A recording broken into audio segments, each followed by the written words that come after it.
the other panelists on here, and I do something called active release. It's a form of soft tissue therapy that's designed to break up scar tissue from repetitive strain, from postural strains.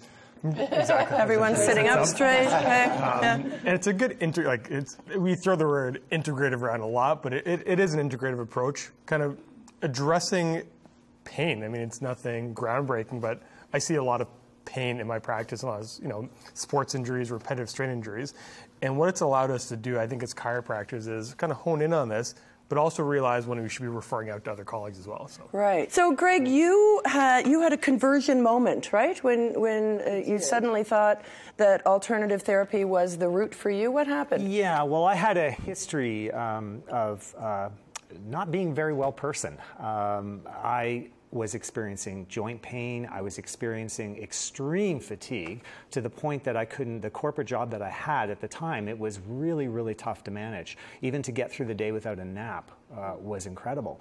And you start feeling like this is normal because you experience it so much. And when I would go to MDs and who are great at what they do, but in my condition they were trying to diagnose. Do you have fibromyalgia? Is it lupus? Is it this? Is it that? But there was no cure except take some Advil, take these tablets, and come back to us in a few months and we'll monitor it.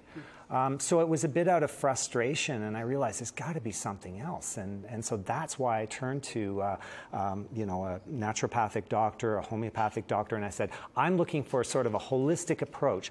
So one thing Western doctors say is that there's a lack of clinical research on many of the complementary medicines, so they're a little nervous about it. Libby, what's your experience been? Well, there are certain parts of complementary medicine that I use a lot. I'm a very heavy user of chiropractic, active release, some acupuncture, all of that stuff, because I have arthritis and lots of sports injuries. But on the other hand, I'm very skeptical about a lot of the claims of naturopathic medicine. Every week I see studies that debunk the benefits of supplements. Just on Monday, fish oil. So it's a survey of 17 randomized clinical trials on taking extra fish oil, and it shows that it may not have a benefit. On the other hand, every doctor would say you really need to get those omega-3 fatty acids from your diet, but there's a difference between getting it from your diet and taking a supplement.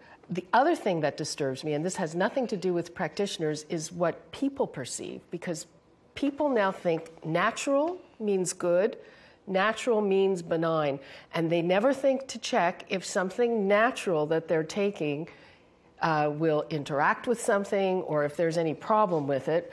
And the other thing is that natural products that you see on the shelves, they're not regulated the same way that drugs are. So if you go to your health food store,